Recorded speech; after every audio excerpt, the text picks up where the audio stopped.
Бөлме өсімдіктері үйімізді әдемілеп етіп, ауаны таза сақтауға көмектесетін өсімдіктер. Олар түрлі-түрлі болып келеді.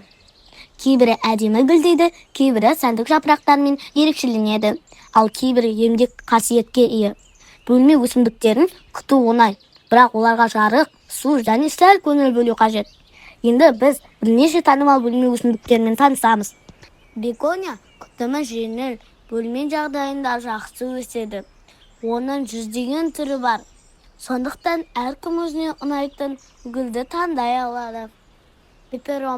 Пеперомияны үйде өсіреді, бірақ оған қолайлы жағдай жасалса, бау-бақшаны да көріктендіруге болады.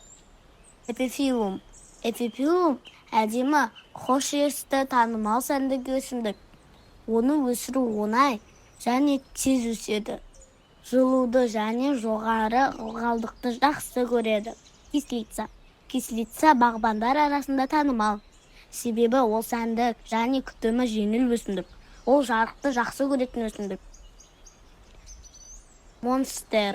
Монстера үйде өсірілетін ең танымал өсімдіктердің бірі.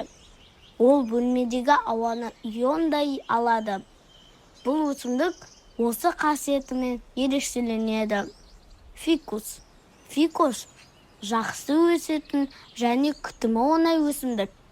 Оңтүстікке қараған терезелер оған қолайлы, бірақ тікелей күн сәулесіне көлеңкелеу қажет.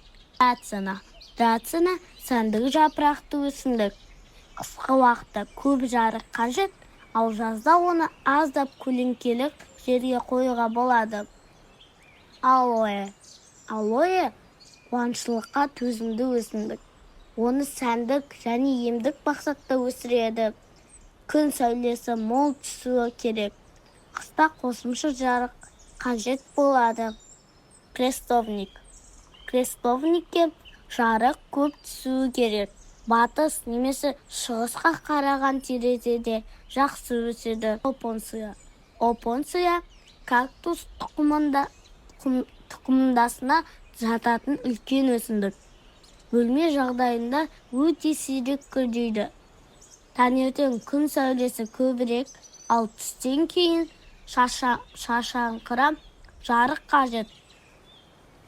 Ал жүк фикусы бұл гүл өсірушілер арасында ең танымал. Оны сәндік жапырақты өсімдік ретінде өсіреді. Аздап көлеңкелі немесе шашыраңқы жарық оған жарайды. Пилея төзімді өсімдік. Көбінесе қысқы бақтар мен жылы гүлзарды өсіріледі. Өте тез өседі. Бұл гүл өсірушілер үшін үлкен артықшылық. Ал сен бүгін қандай өсімдікті таныдың? Қайсы саған ең қызық көрінді?